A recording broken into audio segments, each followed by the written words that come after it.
Өкпенің қабынуына қойдың сорпасы ем екен. Сорпаға қара бұрыш салып, құрт езіп ішіп, әл жинауға болады. Атам қазақ бекер айтпайды екен. Басқа 4 түлікке қарағанда қойдың етінде А1, Б12, Б1 дәрумендері мол. Қой етінің құрамында кальций мен фосфор көп болады.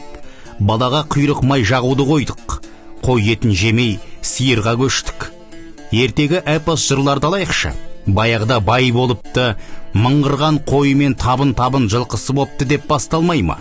Сиыр туралы айтпайды. Соғымға қыста жылқы сойып, жазда жандық деп қой етін жегені бекерден бекер емес. Жылқы еті дәруменге бай, бойды қыздырады, адам тоңбайды. Қой етінде де қызу бар, бойдағы салқынды шығарады.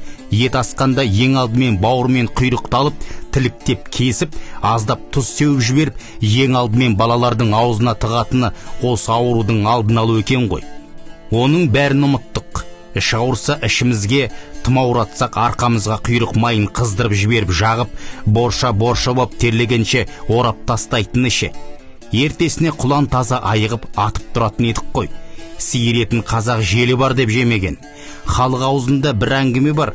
Бір жігіттің әйелі ылғи қыз әкеліпті дүниеге. Содан ұлсыз қалам ба деп уайым жеген досына ауыл ақсақалдар айтыпты.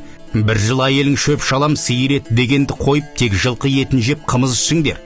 Ақсақалдың айтқаны келіп, келіншек ұл тауыпты. Құйрық май баланың жұмсақ балғын терісін жұмсартып, қан айналымын реттейді. Нәресте қол аяғын керіп созғанда сәбидің буындары жазылып, денесі сымбатты болып өседі. Бұл майдың біз білетін және білмейтін емдік қасиеттер көп. Атап айтсақ, құйрық маймен бөбектің денесін сылағанда, бұл олардың дені сау, қуатты болып өсуіне ықпал еткен. Сондай-ақ тұмау тимейді. Сондықтан бұрындар нәрестенің аузына құйрық май салған. Бойдағы жел құздың бәрін шығарып, әл беретін жылқы мен қойдың еті мен сорпасына жетері жоқ. Уақыт сыннан өткен, ата бабамыздан жеткен халық емін жасап жүріңіздер.